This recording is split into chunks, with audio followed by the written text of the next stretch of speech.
Чечкиндүү халифа Селим I. Мен Осмон урпагынын султанымын.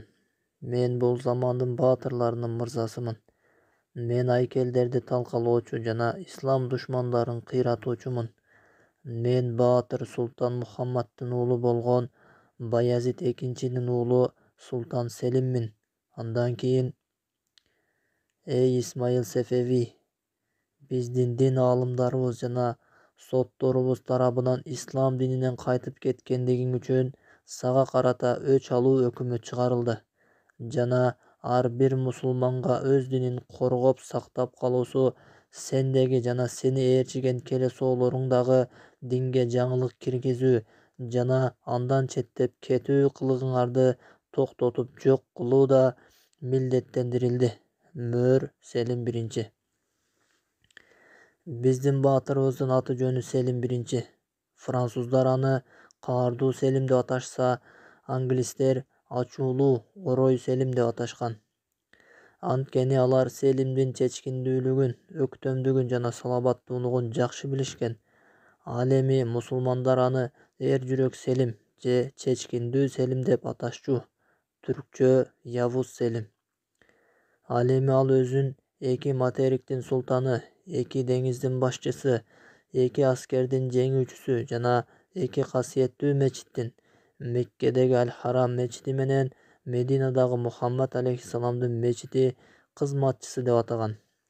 Тарыхта биринчи жолу эки касиеттүү мечиттин кызматчысы деген лакап атты ушул инсан өзүнө тандап алган деп айтышса, кээ бир тарыхчылар бул лакап атты Күрт баатыры Салахуддин Аюби алган деп айтышат. Бул исламдагы улуу инсан мектептерде кылмышкер катары окутулуп жүргөнүн мен аябай жакшы билем. Бирок ал тескеринче мусулмандардын атактуу падышаларынын бири болгон Осмон халифасы Селим I туш болгон бул каралоо Осмон мамлекети туш болгон согуштардын бири эле. Тарых бурмалоочулары түрк султандарын да элге жаманатты кылып, үммөтүбүздүн тарыхын көз алдыбызга каралап көрсөтүүнү каалашат. Алар бул максаттарын ишке ашырып, бурмаланган тарыхты жүрөктөрүбүзгө орнотуп алышса, анда биз да алардын артынан калбай ээрчий турган болобуз. Осмон мамлекети түптөлгөндөн баштап эле Византия империясы жана Чыгыш Европанын христиан падышалыгы менен тынымсыз согушуп келген. Бирок Селим I башкарып турган учурда Аллах Тааланын каалоосу менен Осмон мамлекети болуп көрбөгөндөй оор абалга туш болгон. Португалиядагы католик падышачылыгы Медина шаарында жаткан Аллахтын элчиси саллаллаху алейхи вассаламдын ыйык денесин казып, ошол учурдагы борбор Лиссабонго алып келип, анан аны Салахуддин Аюби тарабынан алынган Иерусалимге алмаштырмакчы болушат. Христиандар бул ишине олуттуу кирише баштайт. Бул ыплас ишти аткарууда чыгышта жайгашып, өздөрүн мусулманбыз деп тааныткан бир өлкөнүн адамдары аркылуу аткармакчы болушат. Анткени эки жүздүүлөр эң чоң күнөө ишти аткарууда христиандар менен жашыруун келишим түзүшөт. Өздөрүн мусулманбыз деп тааныткан бул ыплас өлкөнүн башчысы генерал Афонсо де Альбукерке менен кат аркылуу сүйлөшүү жүргүзгөнгө да жетишет. Бул жашыруун келишимдин максаты ислам дүйнөсүнүн жүрөгүнө кол салуу болгон. Бул ыплас өлкө Сефеви өлкөсү эле. Сефевилер кимдер? Эмне үчүн алар ар дайым исламга каршы иш алып барышат? Баары 1907 хижри жылы Персияда арабтарды өтө жаман көргөн шубилерден болгон Исмаил ибн Хайдар ас-Савави аттуу бир адамдан башталат. Бул биздин эсеп менен 1501 жылга дал келет. Бул адам башында Аллах Таала түшүргөн динге өз оюнан жаңылык киргизип, аша чапкан суфилерден болгон. Андан кийин өз оюнан 12-лик шия мектебин түзгөн. Андан кийин ал Азирети Алини жакшы көргөн катардагы жөнөкөй шияларды арабтарды жаман көрсөтүү үчүн жаңыдан түптөлгөн сектасына алдап да, мажбурлап да киргизе баштайт. Сефевилердин сырткы идеологиясы ислам негизинде болгону менен жашыруун кылган иштери исламды бузуп жаруу болгон. Кылмышкер Исмаил ас-Сафави өзүнүн идеологиясын жайылтуу үчүн бир канча ирет Иракка жана Персияга кылыч менен кыргын салган. Ошентип алардын Сефеви бийлиги 1785-жылга чейин уланып келип, анан кулаган. Андан кийин Хомейни ошол эле сырты жылтыраак, ичи калтыраак болгон ыплас идеологиясын 1979-жылы кайрадан тургузган. Чындыгында Сефевилердин идеологиясы көпчүлүк ойлогондой диний эмес. Алардын көздөгөнү улутчулдук, арабтарды жана алар менен жакын мамиледе болгондорду жек көрүү. Португалия архивинде Шах Исмаил ас-Сафавинин Португал генералы Афонсо де Альбукерке менен Аллахтын элчиси саллаллаху алейхи вассаламдын мүрзөсүн казып, Лиссабонго алып келүү жөнүндөгү сүйлөшүүлөрү жазылган документтер азыркыга чейин сакталып турат. Бул документтерди португал тилинен англис тилине Британия ачык деңиз коомунун мүчөсү Уолтер де Грей Берч аттуу тарыхчы которсо, англис тилинен араб тилине профессор Абдурахман Абдуллах аш-Шейх которгон. Бул документте христиандар менен Сефевилер, мамлюк мусулмандары жана ошол кезде Кызыл деңизди христиандардын чабуулунан коргоп турган осмончуларга каршы чабуул коюу планы жазылган. Бул план боюнча Шах Исмаил ас-Сафави мусулмандардын бир тарабын согуш менен алаксытып турса, Афонсо де Альбукерке Кызыл деңиз аркылуу Жидда портуна өтүп, ал жерди колго киргизмек болгон. Ас-Сафави согуш аркылуу Перс кысыгында жайгашкан арабтарды колго алып, аны португалдыктарга берсе, алар Перс кысыгынын эки тарабына чеп куруп, андан кийин ал жерге чоң соода борборун курушмак. Пландангандай эле Шах Исмаил ас-Сафави Халеп, Алеппо жана Шам өлкөлөрүн талкалап салуу коркунучун жараткан. Ал эми 1513-жылы Афонсо де Альбукеркенин өзүнүн флоту менен Кызыл деңизде Жидданы көздөй баратканы Египеттеги мамлюк падышалыгы менен чатакташууга алып барат. Ошондо 1513-жылы чыккынчы Сефевилер Ватикандын Рим папасы менен жеке сүйлөшүү жүргүзүшөт. Исмаил ас-Сафави өзүнүн өкүлүн папа Лев X бул иште Португалия жана Альбукеркенин орду өтө зор экенин билдирген кат жиберет. Ошол эле убакта Альбукерке Европадагы христиан падышалыгына Сефевилерге ишеним артуу жана аларга жардам көрсөтүү жөнүндө өзгөчө артиллериялык куралдарды жиберип турууга үндөгөн кат жиберет. Бул маалыматтардын баары кичүү Афонсо де Альбукерке деген ысым менен белгилүү болгон Афонсо де Альбукеркенин уулунун күндөлүк дептеринде жазылып сакталып калган. Учурда Осмон мамлекети өтө оор абалды башынан өткөрүп жаткан эле.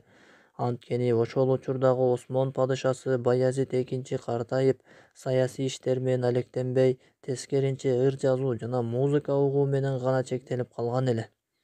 Ошондуктан ал Суфий деген лакап атка конгон.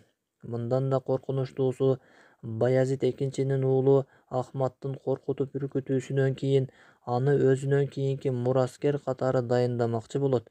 Анткени Ахматтын Сефевилер менен ымаласы жакшы болчу.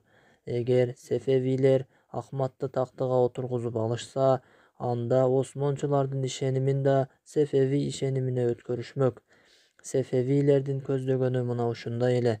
Бирок Баязит экинчинин бул чечими Осмон мамлекетинин атайын даярдалган аскерине, Янычар, жаккан эмес. Анткени алар бул чечимдин аягы өтө коркунучтуу экенин жакшы билишкен.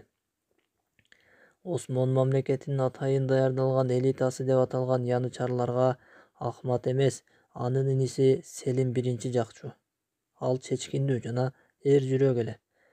Бул иш аз-аздан арбап олтуруп, Осмон мамлекетинде чоң коркунуч туудура баштаганда, падышалыкка сөзү өтүмдүү адамдар жана янычарлар биригип, Баязит экинчини тактыны өз эрки менен уулу Селим бирге бошотуп берүүсүн талап кылышат жана маселе ошондой болуп чечилет.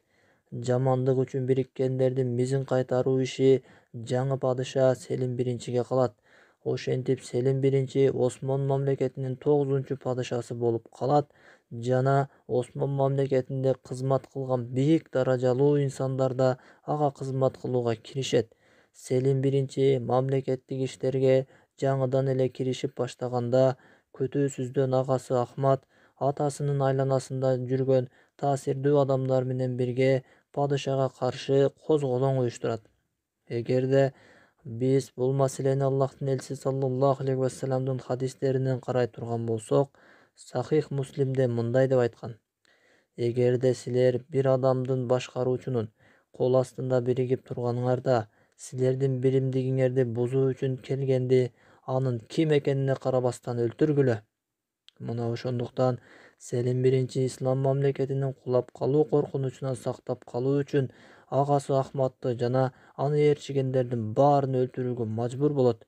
Ошол эле учурда бул абалдан толук кабардар болуп турган Сефевилер менен христиандар Аллахтын элчиси саллаллаху алейхи вассаламдын мүрзөсүн казып, куттуу денесин Лиссабонго алып келүү планы менен алек болуп жатышкан эле. Султан Селим бир ислам мамлекетин толугу менен көзөмөлгө алган соң, Меккедеги Аль-Харам мечитин жана Мединадагы Аллахтын элчиси саллаллаху алейхи вассаламдын мүрзөсүн христиандардан сактап калууга киришет. Селим биринчи мусулмандардын артынан келип, жонуна бычак сайчу Сефевилердин коркунучун жакшы билет эле. Ошондуктан чечкиндүү Селим бардык нерседен мурда Сефеви ажыдарынын башын кесип салуу чечимин чыгарат да өзү баш болуп атайын даярдалган жаңы аскерлер менен Сефевилердин борбору болгон Тебризге карай бет алат. Селим бир жолдо баратып Сефеви шахы Исмаил ас-Сафавиге тобо келтирип, чыныгы исламга кайтуусуна чакырган кат жиберет. Исмаил ас-Сафави каттын жообуна бир алтын куту толуу баңгизат, опиум жана Султан Селимди шылдыңдаган кат жиберет. Ал катында мындай деп жазган: мага жиберген катыңды, баңгизатты колдонуп алып жазганыңа толук ишенем. Бирок Султан Селим аскери менен Сефевилердин чек арасына жеткенге чейин жолун токтоосуз уланта берет. Султан Селим Сефевидин өлкөсүнүн чек арасына жеткенин көргөн Исмаил ас-Сафави чындап коркуп, чечкиндүү инсандын алдында турганын сезе баштайт. Ошондо Исмаил ас-Сафави Султан Селимге жарашуу жана эки өлкөнүн достугу тууралуу келишимдерге макул болуусун суранган каттарды жиберет. Бирок Султан Селим бул келишимдерге макул эместигин билдирип, Исмаилге расмий түрдө согуш жарыялаган катын жиберет. Катта мындай деген: эгер эркек болсоң, анда мени согуш майданынан күтүп ал, бизди сени күтүп турууга мажбур кылба. Селим биринчи Исмаил ас-Сафавиге согуш майданына чыкпай коркуп отурганын мыскылдагандай кылып, бул кат менен бирге аялдардын кийимдерин, атырларын жана аялдар сулуулугу үчүн колдонгон буюмдарды жиберет. Ас-Сафави осмончуларды тоо бооруна чыгуусун күтүп турган. Анткени ал жакта ислам аскерлерин азык менен камсыздоо оор болуп, алсырап калганда кол салууну пландап турган эле. Бирок кол астындагы аскерлери Султан Селимди коркок падышаларына жиберген, акаарат кылган белегин көргөндө ас-Сафавиге согушка чыгуу талабын коюшат. Аргасыз калган ас-Сафави мусулмандардын аскерин башкарган Селим биринчи менен согушуу үчүн Азербайжандын батыш жагындагы Чалдыран аттуу ээн талааны тандайт. Ошентип ислам тарыхында Чалдыран казаты деген ат менен белгилүү болгон чоң казат башталат. Салгылашуу мусулмандардын кол салуусу менен башталат. Султан Селим аскерлерине жарым айга окшоп тизилип, ортодо артиллериялык куралдар менен ок атууну буйрат. Жыйынтыгында жердин бети Сефеви аскерлеринин өлүктөрүнө толуп ташат. Андан соң чечкиндүү Селим жарым ай сыяктуу болуп турган аскерин эшик сыяктуу жабылуусуна жана резервде турган аскерди алга карай жүрүп, бир колу жана бир бутунан жаракат алган Исмаил ас-Сафави турган оң жак бөлүгүнө чабуул коюуну буйрат. Бирок бул мутамадаттагыдай эле кол астындагы букаралар сыяктануу кийинип, согуш талаасын жана аскерлерин таштап, келемиш сыяктуу качып кутулат. ислам аскерлери каршылык көрсөткөн Сефеви кол башчыларын аскерлери менен кошо чаап өлтүрүшөт. Миңдеген аскери өлүп, миңдеген аскери туткунга алынып жана миңдеген аскери качып кутулат. Бул жеңишке кубанган ислам аскерлери Аллаху акбар деп чалдыран согуш талаасын жаңгырата айкырышса, Селим биринчи жеңишке жеткирген Аллах Таалага сажда кылат. Бул улуу жеңишке карабастан Султан Селим аргы-магы минип Сефевилердин борбору Тебризге карай бет алат. Бул кабарды уккан Исмаил ас-Сафави согуш талаасын таштап качып келген жеринен эми аялын жана элин таштап, бул ирет артын карабай Хой шаарына качып кутулат. Бул учурда Тебриз шаарынын тургундары сунни мусулмандарын жана Тебриз шаарын Сефевилердин баскынчылыгынан жана азабынан куткаргандыгы үчүн Султан Селимдин жолуна гүлдөрдү таштап, Аллаху акбар деген кыйкырыктар менен тосуп алышат. Улуу чалдыран салгылашуусу бүтөөрү менен эле ислам дүйнөсүнүн төрт бурчуна кабары таркап, Султан Селимге ар тараптан каттар келе баштаган. Биринчи эле Шам жана Египет өлкөлөрүнөн ислам үммөтүн Осмон мамлекетинин алдына бириктирүү сунуштары жазылган каттар келген. Андан соң Зулкадрие жана Рамазан угуллары эмирлиги да Осмон мамлекетине кошулушкан. Ошентип, Селим биринчи эң чоң жерге ээлик кылган падышалардан болуп калган. Андан соң христиан жана Сефевилерден мусулмандарды коргой албай, алсыздап калган мамлюктарга карай жол тартат. Ошол эле учурда Селим биринчи чалдыранда Сефевилер менен согушканда Султан Селимге кыянаттык кылып, тамак-аш жана азык-түлүк жеткирбей койгон мамлюктардын султанын да жакшы билет эле. Бул жөнүндө тарыхчы Мар'i Аль-Хамбали өзүнүн Нухзат ан-Назарин деген китебинде мамлюктардын падышасы Кансух Гури чалдыран казатында Сефевилерге каршы жүрүшкө чыккан Селим биринчиге азык-түлүк жиберүүнү тосуп койгон деп жазган. Чечкиндүү Селим биринчи Европадан Тебризге чейин кеңейген Осмон мамлекетине Шам шаарларын жана Египетти бириктирет. Андан соң Хижаздын белгилүү инсандары Султан Селим биринчиге анын кылып жаткан иштерине ыраазы экендиктерин билдирип, Хижазды да Осмон мамлекетине кошуп алуусун суранган кат жиберишет.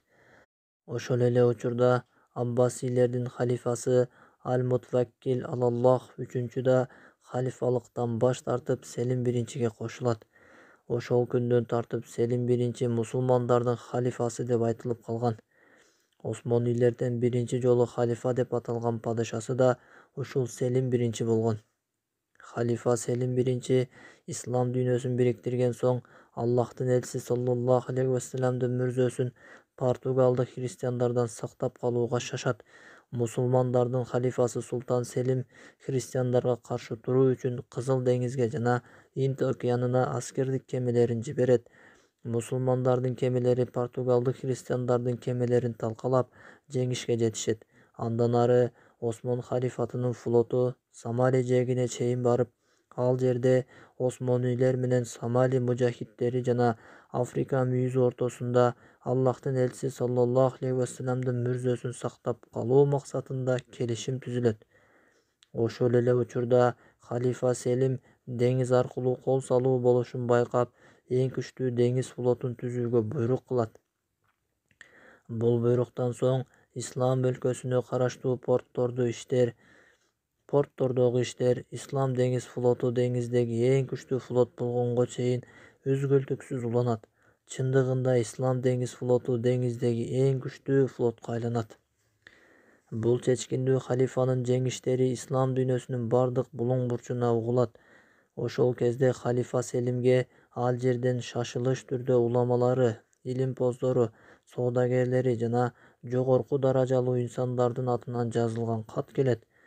Катта ал жерди да Осмон ислам халифатына караштуу өлкө катары кабыл алуусун, ал жерге жана бардык Түндүк Африкага Испания менен Португалия жиберген деңиз каракчыларынан куткаруусун суранышкан. Мына ушундай таризде Алжирда улуу Осмон ислам халифатына кошулуп, Султан Селимдин христиандардын жана Сефевилердин душмандыгына каршы бирге туруу долбооруна да кирип калган. Халифа Селим шашылыш түрдө халифалыкка караган бардык өлкөлөрдө христиандардын каракчылыгына каршы турган алжирлик баатырларга жардам кылуу үчүн өз ыктыяры менен согушка катышууну каалагандар үчүн эшик ачылганын билдирген жарлыгын жарыя кылат. Халифа Алжирге ошол учурдагы эң күчтүү делген артиллериясы менен бирге атайын даярдалган 2000 аскерин кошо жиберет. Ошондой эле халифа Селим бир тараптан Андалус, Испания мусулмандарын христиандардын мыкаачыгынан куткарса, экинчи тараптан миңдеген Андалус еврейлерин католиктердин куугунтугунан куткарган.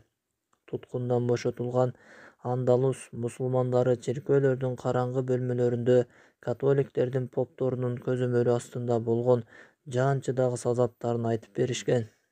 Бул кабарды уккан Селим биринчи өтө катуу ачууланат. Өзгөчө ислам өлкөсүндө кенен жашап жатканы ас келгенсип, христиандардын армиясы менен ислам халифатына козголоң уюштуруу иштерин жашыруун сүйлөшкөндөрүнө катуу ачууланып, ислам халифатында жашап жаткан христиандарга ислам динин кабыл кыласыңар же бул өлкөдөн христиан өлкөлөрүнө чыгып кетесиңер деген шарт коет. Бирок ошол кездеги Осмон халифалыгынын муфтийи болуп турган Замбили Али Маали эфенди бул маселе исламда жоктугун, ыйык Курандагы төмөнкү аятты окуйт. Динде мажбурлоо жок. Аллах Тааланын аятын уккан халифа Селим биринчи муфтийдин айтканынан чыкпай, христиандарды ислам өлкөсүндө тынч жашай берүүлөрүнө уруксат берет.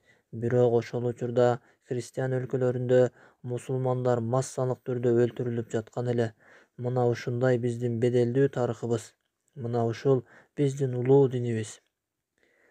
Чечкиндүү халифа Селим биринчи ислам коомун бириктирүү ишин уланта берди. Баатыр халифа аскерин бир согуштан экинчи согушка өзү жетектеп алып жүргөн күндөрүнүн биринде жакындары анын чарчап, жүдөп калганын байкап калышат. Падышага жакындары табыптарды жибергенде, алар падышанын ооруп жүргөнүн айтышат. Тарыхчылардын көпчүлүгү падыша Селим дайыма ат үстүндө ар кандай климаттарда жүрүп, күндүн ысык аптабында согушуп жүргөндүгү үчүн тери рагына чалдыккан деп айтышкан. Ошондой эле ал бир согушта чума оорусун жуктуруп алган деген да сөздөр айтылган. Хижрийдин 926-жылы 9-Шаввал айы, 1520-жылдын 22-сентябрь эле. Ат үстүндө жүрүп, Аллах Тааланын жолунда эбегейсиз кызмат кылган бул улуу баатырдын жаратуучусуна жолуга турган күнү да келип жетти окшойт. Анын бул дүйнөдө кылган жакшы иштеринин арасынан Раббисине алып бара турган эң эле улуу Аллахтын элчиси саллаллаху алейхи вассаламдын мүрзөсүн сактап калганы болсо керек. Белгилүү ислам тарыхчысы доктор Али Ас-Саллаби өзүнүн Осмон мамлекети аттуу эмгегинде чечкиндүү Селим биринчини мындай деп сыпаттайт. Ал мыкты илимпоз, көрөгөч, кулк мүнөзү жумшак, стратегиялык ой жүгүртүүсү зор жана чечкиндүү эле. Ошондой эле ал ар дайым элин жана мамлекетин ойлочу. Селим биринчинин чечкиндүүлүгүн, мыкты башкаруучулугун жана мыйзамды баарына бирдей колдонгонунун себебинен ислам экономикасы мурда болуп көрбөгөндөй деңгээлге көтөрүлөт. Ислам өлкөсүнүн казынасы да толуп ташат. Султан Селим казынага өзүнүн мөөрүн басып, жанындагыларга мындай дейт: эгерде менден кийинки келген бул казынаны ушундай кылып толтурса, ал да казынаны өз мөөрү менен мөөрлөп койсун. Бирок Селимден кийинки келгендердин бири да казынаны толтура алышкан эмес. Султан Селимдин бул мөөрү Осмон халифаты кулаганга чейин 4 кылым сакталып турган. Ошондой эле бул түрк баатыры арабтарды жана араб элин аябай жакшы көрөт эле. Өзү араб тилин мыкты өздөштүргөндүктөн кээде арабча ыр да жазып койчу экен. Жада калса, араб тилин Осмон ислам халифатына караштуу бардык өлкөлөрдүн расмий тили кылуу оюн айтканда, халифалыктын муфтийи падышалар өз элинин тилин өзгөртсө туура болбой калаарын айтып, бул оюнан кайтарган. Селим биринчи Египетте турганда сарайынын мрамордон болгон дубалына төмөнкү ырсаптарын жазып калтырган деп айтышат. Бийликтин баары Аллахка таандык. Мен өзүмдүн тилегиме анын колдоосу менен гана жетемин. Эгер мен же башка кимдир бирөө бир муунчалык манжанын учундай бийликке ээлик кыла турган болсо, анда жер бетиндеги иште шериктеш болуп калмак. Демек, кандай гана бийлик, байлык болсо да, аны мен кылдым же мен жеттим эмес, Аллахтын жардамы жана каалоосу менен болду деп билүү керек. Ислам үммөтү Селим биринчи аттуу баатырды жоготуп турганда, ушул эле өлбөс өчпөс үммөттөн дагы бир Селим чыгат. Бул баатыр Селим биринчинин өз колунан тарбия алган уулу. Атасы Селим биринчиден кийин мусулмандарды башкарган улуу Осмон халифасы ким болгон? Анын падышалыгы кантип улуу Александрдын падышалыгынан ашып түшкөн? Түбөлүккө айтылып кала турган Мухач казатынын тарыхы кандай болгон? Ал Европа падышалыктарына кат жибергенде төмөнкү кереметтүү аят менен баштачу. Ал Сулаймандан экен. Анда ырайымдуу жана мээримдүү Аллахтын ысмы менен баштаймын. Намл сүрөсү 30-аят. Кезектеги каарманыбыз